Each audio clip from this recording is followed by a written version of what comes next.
Hello everyone, welcome to you on my YouTube channel Rudra Classes IELTS and PTE. I'm Meenakshi. So आज मैं आपके लिए जो video लेकर आई हूँ वो है आपकी स्पीकिंग पार्ट के अकॉर्डिंग.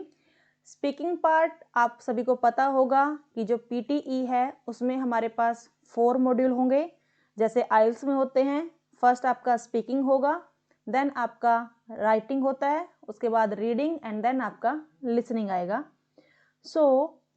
जो स्पीकिंग है वो आपका आइल्स के कंपैरिजन पीटीई में मोस्ट इम्पोर्टेंट पार्ट है. आइल्स में आपका हर एक सब्जेक्ट डिफरेंट होगा, सभी का स्कोर इंडिविजुअल होता है, बट इसमें आपका जो स्कोर होगा वो कंबाइन करके होता है. जो आपका स्पीकिंग पार्ट है पीटीई में वो पूरी पीटीई की बैकबोन है. जैसे हमारी रीढ़ की हड्डी होगी वैसा ही काम पीटीई में स्पीकिंग करती है. मेरे पास कमेंट आ रहे थे कि मैम हमारी जो स्पीकिंग है वो इम्प्रूव नहीं हो रही, हमारा जो एग्ज़ाम है वो बार बार वही स्कोर रिपीट हो रहा है. वो क्यों रिपीट हो रहा है? कहीं ना कहीं तो आपने कोई मिस्टेक की होगी. जो मिस्टेक्स होती हैं वो हमारी छोटी छोटी मिस्टेक होती हैं जिनको हम इग्नोर करके चलते हैं, जिसकी वजह से बार बार हमारा वही स्कोर आता है. मैं आपको अगर रियली बताऊं, मेरा खुद की जो स्पीकिंग थी वो स्टार्टिंग में बहुत बेकार थी. इतनी बेकार कि मैं सिर्फ फ्लुएंसी के ऊपर फोकस करती थी, कभी भी प्रोनाउंसिएशन पर ज़्यादा ध्यान नहीं दिया, जिसकी वजह से जो ओवरऑल स्कोर था वो कम आ रहा था. फिर क्या किया, जो फ्लुएंसी है उसको थोड़ा सा नेचुरल लेकर आए, जिसकी वजह से जो हमारा कंटेंट है वो भी फुल गया एंड जो हमारी प्रोनाउंसिएशन है वो भी फुल गई. तो हमने करने हैं हल्के फुल्के से चेंजेस. जिनका स्कोर पीटी में नहीं आ रहा वो चेंजेस मैं आपको आगे वीडियो में बताऊंगी कि आपने कहाँ कहाँ पर क्या क्या चेंजेस करने हैं, जिससे गारंटी लेती हूँ कि आपका जो स्कोर है वो इम्प्रूव होगा अगर आपने वो चेंजेस कर लिए. पीटीई की जो स्पीकिंग है वो थोड़ी सी ट्रिकी है. आप लोग क्या करते हो कि मैम प्लीज़ कोई ट्रिक बताइए कि जिससे मेरा ये वाला पार्ट हो जाए. पीटी की स्पीकिंग को देखते ही हम क्या करते हैं, सबसे पहली बात तो कि जो हमारा एग्ज़ाम है वो स्टार्ट ही हमारा स्पीकिंग से होता है. हम वहीं पर नर्वस हो जाते हैं कि पता नहीं क्या आएगा. सेकंड कि रिपीट सेंटेंस आने हैं आगे, पता नहीं क्या होगा. इन चीज़ों को देखकर हमें नर्वस नहीं होना, बल्कि इनको अपना कॉन्फिडेंस इनमें लेकर आना है कि हाँ मैं ये चीज़ ईजिली कर जाऊँगा. नर्वस नहीं होना. जितना नर्वस हो गए स्पीकिंग आपकी उतनी बेकार जाएगी. सबसे पहले तो अपने आप को इतना मोटिवेट करना है कि नहीं, मैं स्पीकिंग क्यों नहीं कर पा रही या कर पा रहा. अपने आप को इतना इम्प्रूव करो, इतना कॉन्फिडेंस लेकर आओ, जहाँ पर स्टक हो रहे हो, जहाँ पर प्रॉब्लम आ रही है उस प्रॉब्लम को फाइंड करो और उसका सोल्यूशन निकालो कि नहीं मुझसे यहाँ पर ये गलती हो रही है तो मैं इसको कैसे इम्प्रूव करूँ. अगर आपको कोई प्रॉब्लम आ रही है तो आप मुझे कमेंट में मैसेज कमेंट करें कि हाँ मुझे इस पार्ट में यहाँ पर इस चीज़ को करने में प्रॉब्लम आ रही है, तो मैं आपके लिए उसके रिगार्डिंग वीडियो प्रोवाइड करूँगी. करते हैं आज की वीडियो स्टार्ट स्पीकिंग पार्ट की. जितने भी आपके स्पीकिंग के रीड अलाउड के रिगार्डिंग डाउट होंगे वो मैं आपके आज इस वीडियो में क्लियर करूँगी. करेंगे स्टार्ट वीडियो को.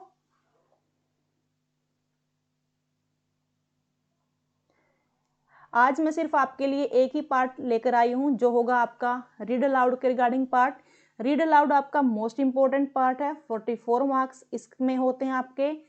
22 आपके रीडिंग में जाएंगे एंड 22 आपके स्पीकिंग पार्ट में जाएंगे. जिसको रीडिंग बिल्कुल भी नहीं आती, जिसको ये है कि मैम मुझे सिर्फ 6 बैंड लेके 58 मार्क्स तक या फिर 56 तक मार्क्स लेके मुझे बाहर जाना है, फ़ौरन जाना है, प्लीज़ वो इंसान रीड अलाउड को बिल्कुल परफेक्ट करे, जिससे अगर उसकी रीडिंग में कोई प्रॉब्लम होगी तो भी उसका जो स्कोर होगा वो ओवरऑल अच्छा आएगा, अगर उसके जो रीड अलाउड हैं वो स्ट्रॉन्ग होंगे. यहाँ पर मैंने 2 एग्जाम्पल लिए हैं. इन एग्जाम्पल्स को मैं आपको परफॉर्म करके दिखाऊंगी कि कैसे आपने करना है और कहाँ कहाँ पर आप इसमें मिस्टेक्स करते हो, वो मैं सारे डाउट लूँगी आपके. अब फर्स्ट हमारे पास होते हैं 35 सेकेंड कि हमने क्या करना है, रीड अलाउड को प्रिपेयर करना है. अब उसमें हम या तो इसको ऊपर ऊपर से हल्का हल्का देख लें या क्या करें, एक बार क्विकली रीड करें और उसके बाद जहाँ पर हमारा एस है, ई एस है, ई डी है या फिर जहाँ पर हमारे जो कोमाज हैं हमें पोज लेने हैं, या तो फिर हम उनको फोकस करें. करना क्या है, पहले एक बार इसको रीड आउट करो और उसके बाद जो वर्ड आपको बोलना नहीं आ रहा उसको अगेन रीड करो, ताकि जो आपके पास बचा हुआ टाइम होगा, ये नहीं कि जब मैंने रीड करना स्टार्ट किया और मैं उसी एक वर्ड के ऊपर स्टक हो गया, नहीं, ऐसा नहीं करना। पहले बाकी को देखो, जो एक वर्ड रह गया था उसको बाद में देखो, अगर आपके पास कुछ सेकंड्स लेफ्ट हैं तो। अगर नहीं है तो उस वर्ड को आप स्किप भी कर सकते हो, उसकी वजह से आपको अपनी फ्लुएंसी खराब नहीं करनी, अपनी फ्लुएंसी के ऊपर इफेक्ट नहीं आने देना, ना ही आपने बीच में कहीं पर स्टक होना कि ओ मेरे से ये क्या हो गया, मेरा ये वर्ड वहां पर रोंग हो गया। अगर ऐसा आप करोगे तो इससे क्या होगा, आपका जो फ्लुएंसी का भी स्कोर डाउन जाएगा, आपका कंटेंट भी जाएगा और आपकी जो प्रोनाउंसिएशन है वो भी, ओवरऑल जो स्कोर होगा फिर आपका वो वहां पर कट हो जाएगा। कुछ छोटी छोटी सी आपको इम्प्रूवमेंट लानी होगी, जिससे आपका जो स्कोर होगा वो रीड अलाउड का इम्प्रूव होगा। अब इसको रीड करना स्टार्ट करते हैं कि पहले हमने क्विकली इसको रीड करना है। Being scared to death boils down to our autonomic response to a strong emotion such as fear for fear induced deaths. अब देखो यहाँ पर जो वर्ड आया फियर इंड्यूस्ड, यहाँ पर कुछ स्टूडेंट्स क्या होते हैं, बहुत सारी ऐप होंगी जहाँ पर आपको ये वर्ड आपका पिक नहीं होगा, जब आप रिजल्ट देखते हो ना अपना सबमिट करने के बाद कि हाँ हमारे कौन कौन से वर्ड पिक हुए हैं, तो वहाँ पर बहुत सारी ऐप होंगी जहाँ पर ये वर्ड आपका पिक किया हुआ नहीं दिखाएगा। बट इससे आपको बिल्कुल भी नहीं टेंशन लेनी, जब आप एग्ज़ाम देने जाओगे तो वहाँ पर ये वर्ड आपका पिक होगा, क्योंकि जो पियर्सन का सॉफ्टवेयर है वो आपका डिफरेंट है बाकी ऐप के जो सॉफ्टवेयर हैं उनसे। सो इस चीज़ की आपको बिल्कुल भी टेंशन नहीं लेनी। कुछ ऐप ऐसी हैं जो आपको कहेंगी कि अगर आप जितना फ्लुएंट होगे आपका उतना अच्छा स्कोर होगा, कुछ ऐसी होंगी कि जो आप जितना आराम से बोलोगे उतना अच्छा स्कोर आएगा। बट आपको रखनी है अपनी नेचुरल पिच, ज़्यादा फास्ट नहीं करनी, ज़्यादा स्लो नहीं करनी, नेचुरल बोलना है कि जैसे हम हिंदी बोलते हैं ना, ऐसी जैसे कि इंग्लिश पर्सन आपका इंग्लिश मान लो स्पीकिंग करने वाला पर्सन है तो वो आपसे इंग्लिश में बात करेगा, ऐसे आपने अपनी जो नेचुरल टोन है कि सामने वाले को अंडरस्टैंड हो वो चीज़, ये नहीं कि बस मैं बोल के निकल गया, ऐसा नहीं करना। आराम से पूरे आराम से बोलना है ताकि आपका एक एक वर्ड है वो क्लियर जाए। बट ध्यान रखना है कि जो पोजेज हैं वो वहीं पर लेने हैं जहाँ पर कोमा हो या तो फिर आपका फुल स्टॉप हो। सो अब इसको अगर हमने करना है आगे पढ़ेंगे इसको। The demise starts with our flight और फाइट और फ्लाइट। देखो यहीं पर मैं भी कंफ्यूज हुई थी ना, फाइट और फ्लाइट, तो इसको हमने ध्यान रखना कि ये फाइट और फ्लाइट है response, which is the body's physical response to a perceived threat. This response is characterized by an increase heart rate, anxiety, perspiration and increase blood glucose levels. So आपने देखो जहाँ पर ये पोजेज आए हुए हैं, हार्ट रेट है, एंग्जाइटी है, पर्सपिरेशन है, इनके ऊपर थोड़ा सा स्ट्रेस डालना, क्योंकि इनके बाद कोमाज वर्ड यूज हुए हैं। इनको ये नहीं कि आपने बिल्कुल फटाफट क्विकली से बोल के निकल गए, तो ये वर्ड आपके कहीं ना कहीं पिक नहीं होंगे और आपका जो पोजेज था वहाँ पर आपका स्कोर अफेक्ट होगा। अब इसको करना कैसे है, अब मैं परफॉर्म करके दिखाऊंगी। Being scared to death boils down to our autonomic response to a strong emotion such as fear. For fear-induced deaths, the demise starts with our fight or flight response, which is the body's physical response to a perceived threat. This response is characterized by an increased heart rate, anxiety, perspiration, and increased blood glucose levels. ऐसे आपने अपनी pitch को high करके बोलना है, बिल्कुल भी अपने पिच को डाउन नहीं जाने देना। हल्का सा स्ट्रेस आएगा वर्ड के ऊपर, अगर आपने स्ट्रेस भी नहीं दिया फिर आप बिल्कुल लाइट बोलोगे तब भी आपका स्कोर नहीं आता। ये चीज़ भी मैं क्लियर कर दूं, जो स्टूडेंट बिल्कुल ही लाइट बोलते हैं उनको वर्ड के ऊपर थोड़ा सा स्ट्रेस डालना पड़ता है, जैसे ईडी वाला वर्ड है। अब जो सॉफ्ट बोलते हैं वो क्या करेंगे, स्केयर्ड। अब ये डी वाला साउंड भी तो आना चाहिए बाद में, ठीक है, बॉयल्स। अगर फिर भी मेरी कोई भी मिस्टेक हो, आपको लगी हो, वो भी मुझे कमेंट करें ताकि मैं आपका वो भी डाउट क्लियर कर सकूं। फिर आपका देखो यहाँ पर है autonomic response, fear induced deaths, यहाँ पर डेथ्स था तो यहाँ पर आपको प्रेशर देना था उस वर्ड के ऊपर। हम क्या करते हैं, नहीं जी मैंने तो ठीक बोला है, अगर आप मान लो कोई ट्यूटर है आपका, वो आपको गाइड करे कि नहीं आपकी यहाँ पर मिस्टेक है, बट आजकल के क्या कर रहे हैं कि नहीं यहाँ पर मेरे को मिस्टेक नहीं, मैंने तो जी ठीक बोला था, लेकिन वहाँ पर आपकी मिस्टेक होती है, उसको प्लीज़ अग्री करें और अगेन उसी रीड अलाउड को प्रैक्टिस करें। ये ना सोचें कि मैंने बस इतने टाइम में मैंने तो 20 करने हैं, मैंने 40 करने हैं, नहीं, अच्छे से कर लो, चाहे आप उस दिन एक दिन में 10 कर लो, बट जो रीड अलाउड होने चाहिए आपका हर एक वर्ड क्लियर होना चाहिए, 10 कर लो। मैं अपनी बात बताऊं तो मैं कम से कम एक रीड अलाउड को 4 to 5 टाइम्स स्पीक करके देखती हूँ, क्योंकि अगर कोई भी हमारा डाउट होगा, वहां पर कोई वर्ड हमें नहीं बोलना आता, तो हम उसको अगेन चेक करेंगे। चेक करने से क्या होगा, एक तो हमारी मिस्टेक क्लियर होगी और एक हमारे अंदर कॉन्फिडेंस आएगा। हम सामने वाले इंसान को ये बता सकते हैं, अगर कोई हमसे पूछे कि ये वर्ड क्या है, हाँ इस वर्ड की जो करेक्ट प्रोनाउंसिएशन है वो ये होगी। हमारे अंदर अपने आप कॉन्फिडेंस आने लग जाता है जब हम ऐसे अगेन अगेन करके उस चीज़ को प्रैक्टिस करते हैं कि नहीं, अब मेरे से चाहे सबके सामने बुलवा लो, मैं बोल दूंगा या मैं बोल दूंगी। सो ये कॉन्फिडेंस अपने अंदर लेकर आना है जब आप रीड अलाउड करते हो।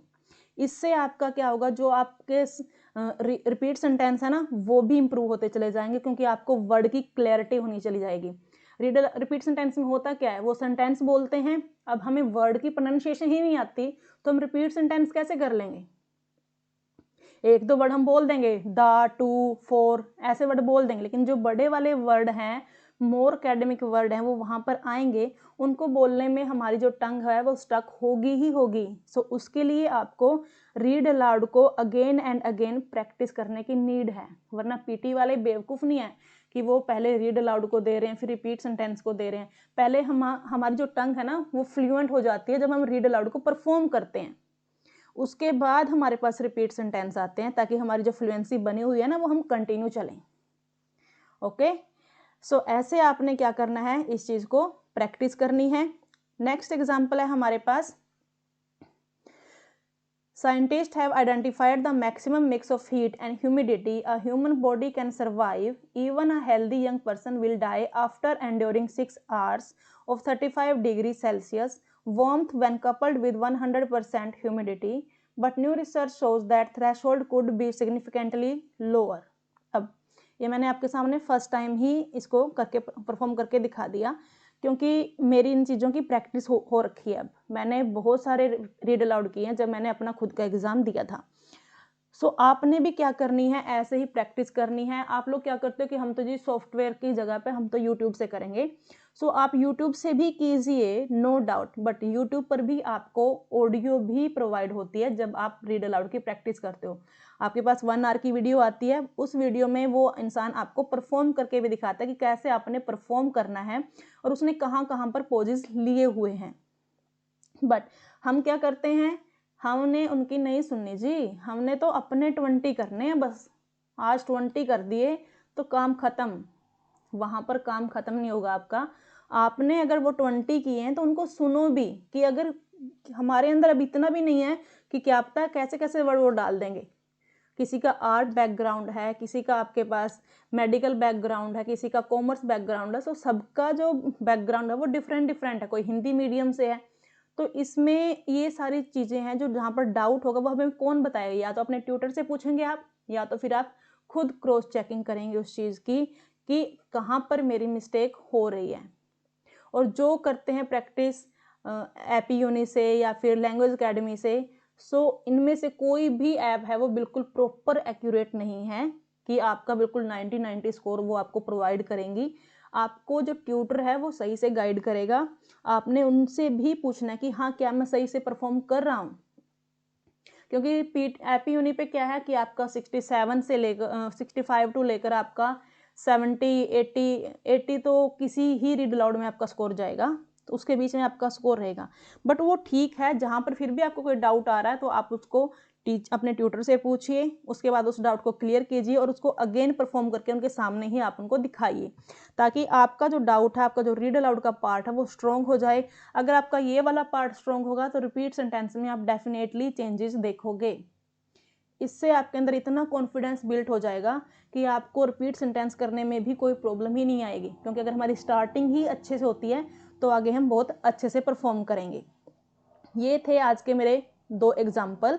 अगर आपको मेरी वीडियो अच्छी लग रही हो, आपको कुछ इन्फॉर्मेशन अच्छी प्रोवाइड हुई हो, तो मेरी वीडियो को लाइक करें एंड शेयर करें और मेरे यूट्यूब चैनल को सब्सक्राइब करें।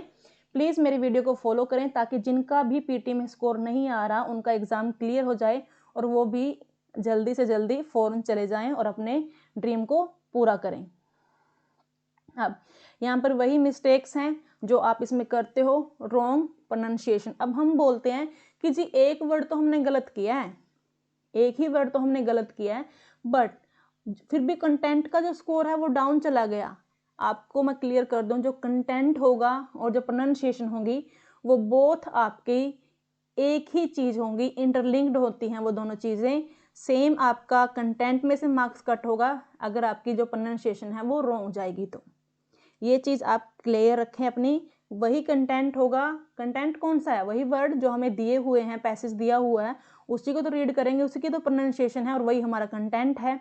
इसमें हमने कोई भी एक्स्ट्रा वर्ड की एडिशन नहीं करनी। मैं आपको ये भी डाउट क्लियर कर दूं, हम क्या करते हैं, हैव की जगह पे हैज़ बोल देंगे, ठीक है। या फिर किसी किसी को आदत होती है 2 वर्ड ऐड करने की, 4 वर्ड ऐड करने की, तो ये एडिशन हमने नहीं करनी, एक्स्ट्रा एडिशन बिल्कुल भी नहीं करनी। कंटेंट वही है हमारा, जितने वर्ड उन्होंने हमें स्टार्टिंग से लेकर एंड तक दिए हैं, जो उन्होंने सामने लिखा है उसी के मार्क्स मिलेंगे हमें बोलने के। अपनी तरफ से हमें अपनी नॉलेज दिखानी ही नहीं इनको। इन्होंने कहा है जितना हमने दिया है सिर्फ उतना ही काम करो, फालतू करने की नीड नहीं है, वो हमारे ऊपर छोड़ दो।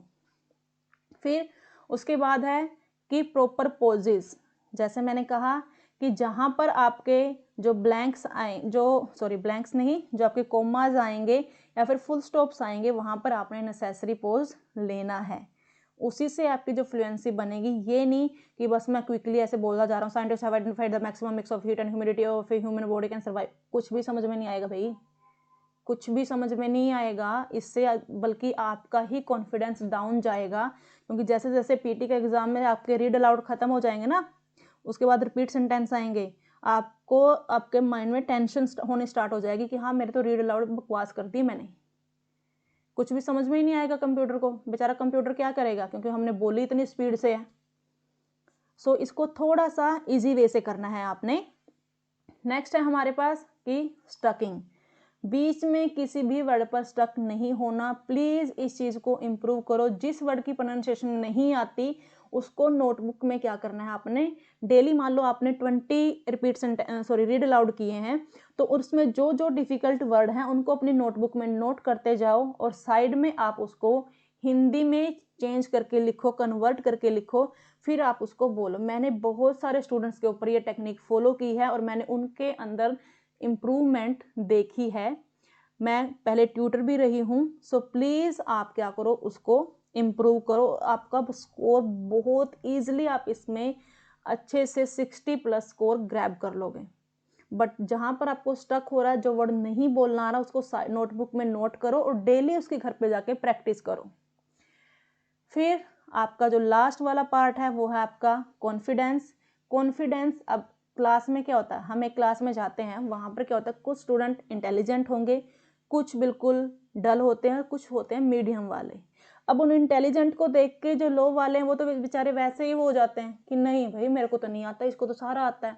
ऐसा नहीं सोचना, बाहर सबने जाना है, एग्ज़ाम यहाँ पर सेम है, सबको अपनी एबिलिटी दिखानी होगी। जरूरी नहीं कि वहाँ पे रट्टा लगा लगा के हमने स्कोर ले लिया, यहाँ पर तो सामने बोलना है स्क्रीन के, ठीक है। तो यहाँ पर आपका जो सबसे मेन चीज़ है, कोई भी ट्रिक नहीं काम आएगी आपकी, आपका कॉन्फिडेंस जहाँ पर काम आएगा। जितना आप अपने आप को कॉन्फिडेंट रखोगे हर चीज़ में, जहाँ पर डाउट आ रहा है बार बार ट्यूटर के पास लेकर जाओगे, बार बार अपनी मिस्टेक को इम्प्रूवमेंट करते जाओगे, आपका कॉन्फिडेंस बिल्ड होगा, उतनी ज़्यादा पीटी आपके लिए इजी होगी, स्पीकिंग इजी होगी। सबसे मेन ट्रिक आपकी क्या है, कॉन्फिडेंस। कि हाँ अगर आपने गलती की है तो उसको भी आप अग्री करो कि हाँ मैंने यहाँ पर मिस्टेक की है। ये नहीं कि आप उस मिस्टेक को क्या करो कि नहीं मैंने नहीं की, वो मैं पता नहीं इसने सॉफ्टवेयर ने कैसे दिखा दिया। आप लोग ट्यूटर के सामने ऐसे करते हो, पता नहीं मैंने तो सही बोला था मैम, यहाँ पर इसने ऐप ने पता नहीं कैसे क्यों दिखा दिया, आपके सॉफ्टवेयर में प्रॉब्लम है। भाई कुछ प्रॉब्लम हमारे अंदर भी होती है, बिल्कुल 99% तो बिल्कुल 100% तो आपका जो सॉफ्टवेयर वो भी एक्यूरेट नहीं होता, कुछ मिस्टेक उसमें भी होती हैं, बट मोस्टली मिस्टेक हमारी साइड से भी मिलती है। तो उनको भी अग्री करो और अपने कॉन्फिडेंस को बिल्ड करो, जिससे आप देखोगे कि आपका रीड अलाउड का स्कोर बिल्कुल डेफिनेटली इम्प्रूव होगा। सो प्लीज़ अपनी प्रैक्टिस के ऊपर फोकस रखो, डेली प्रैक्टिस करो। कम से कम आपके 20 रीड अलाउड आप जहाँ पर जा रहे हो, कोचिंग ले रहे हो, वहाँ पर होने चाहिए। उसके बाद आप बेसिक घर पर आकर 10 कर लो, लेकिन वो अच्छे से कर लो, जिससे आपका क्या होगा, स्कोर इम्प्रूव होगा।